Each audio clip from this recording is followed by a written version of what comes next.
মানে ইয়ারিংটার সাথে সাথে কারে কন্টিনিউয়াস মেসেজ দেবে, ওটা পড়ে প্রতিদিন বিএলওদের নতুন নতুন অ্যাপ আপডেট করছে। একটা বিএলও সে তো মানুষ, হিউম্যান বিং। প্রতিদিন যদি আপনি অ্যাপ চেঞ্জ করেন, তার মানে আপনি নিজে শিওর নয় বিজেপি অফিস থেকে যা বলে দিচ্ছে ওই হোম মিনিস্টার, অপদার্থ হোম মিনিস্টার, এইরকম বাজে হোম মিনিস্টার আমি জীবনে দেখিনি।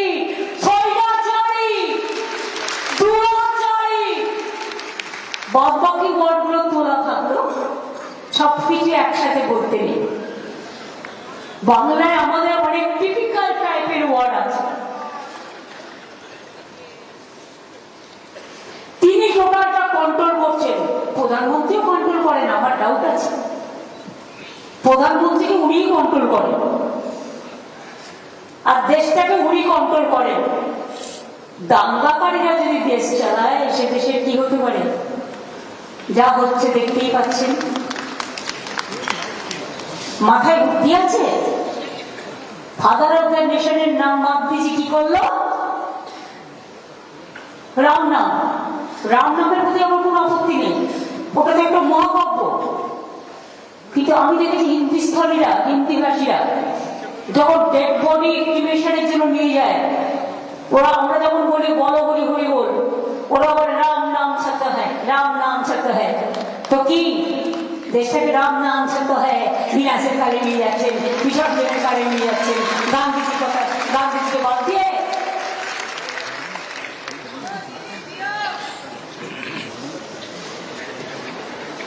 এত কম সময়ের মধ্যে এত নির্দেশ যে বিএলরা বেচারা স্কুল করবে, কাজ করবে না, রোজ একটা করে অ্যাড দেখবে।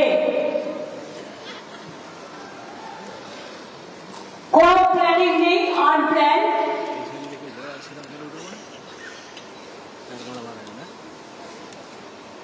আলটিমেটলি সমস্যায় পড়ছে সাধারণ ভোটাররা।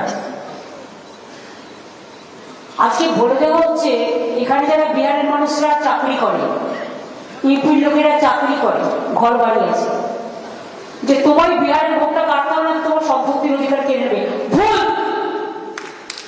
एक गलती है।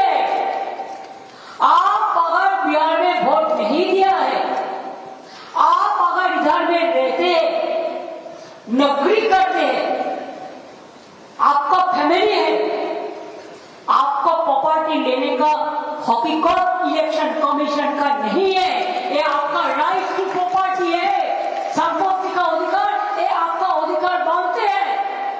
ये आपको कम्युनिटी को आप समझाइए, ये चालाकी है। जैसे आप ना वोट केंद्र में जाए, आपका उधर में भी किया, इधर में भी किया। अगर बंगाल में रहने चाहते हो तो वोटर लिस्ट में नाम तुलो, उधर का नाम काटो।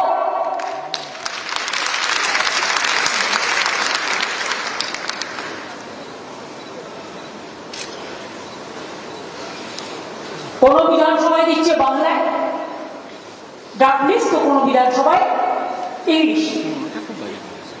আবার যেটা দিচ্ছে সেটা উইথড্র করে নিচ্ছে, যাতে কোনো সাংবাদিক এটা নিয়ে স্টাডি করতে না পারে। ওরা ভাবে ওরা খুব চালাক আর সবাই বোকা। আবার পার্শ্ববর্তী রাজ্যের ভোটার তালিকা তাদের লোকাল ভাষায় প্রকাশিত হয়।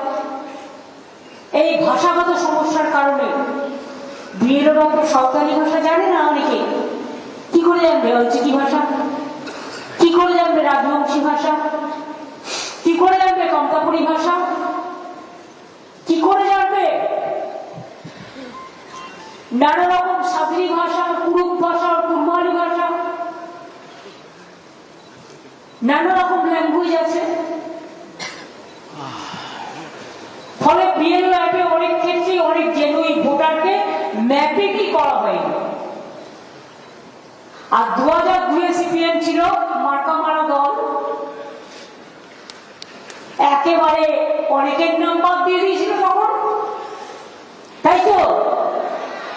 নবপ্রজন্ম থেকে শুরু করে যারা তৃণমূল করতো ম্যাক্সিমাম নাম্বার দিয়ে দিয়েছিল, আজকে বুঝবে যে কি ভুলটাই না করেছিল, মানুষ ক্ষমা করেনি, করবেও না। এখন আবার বিজেপি দালালি করে বেড়াচ্ছে। লজিক্যাল ডিসক্রিপেন্সিতে কিভাবে ভোটাররা কাজ করবে সেই সংক্রান্ত কোন নির্দিষ্ট নির্দেশিকা নেই, আসেনি। ফলে এত হাজার হাজার ভোটারের লজিক্যাল ডিসক্রিপেন্সি কিভাবে এত শর্ট টাইমে দূর হবে? BLO, supervisor, ARO, ERO, DEO, CEO কারো বাস্তব কথা জানা নেই। হিয়ারিং ভেন্যু এখনো কোনো সুষ্ঠু নির্দেশিকা আসেনি। 16 ডিসেম্বর থেকে প্রাথমিকভাবে শুরু হওয়ার কথা ছিল। 20 ডিসেম্বর নতুন নির্দেশ এসছে, প্রত্যেক বিধানসভায় 15 জন করে ইন্ডিপেন্ডেন্ট অবজারভার হবে, কেন্দ্রীয় সরকারি কর্মচারী, মানে বিজেপির দলের লোকেরা। এটা কখনো হয়েছে? আমার রাজ্যে ভোট করবে রাজ্যের লোকেরা না বেরাজ্যের লোকেরা? গুজরাটের লোকেরা এসে ভোট করবে বাংলায়, রাজস্থানের লোকেরা এসে ভোট করবে বাংলায়। হিয়ারিং নেবে, জানে কিছু বাংলার ভাষা, বোঝে?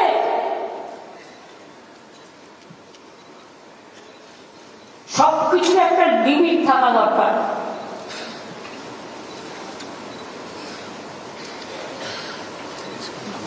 আবার ইয়ার উপর একজন করে স্পেশাল অবজারভার,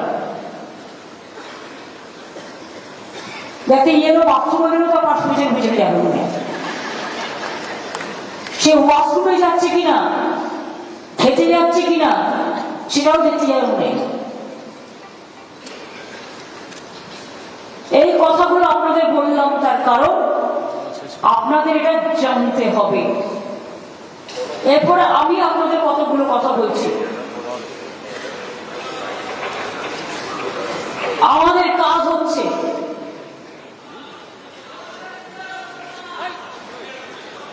ভয়েস ক্লিয়ার কেন হয় না প্রতিদিন?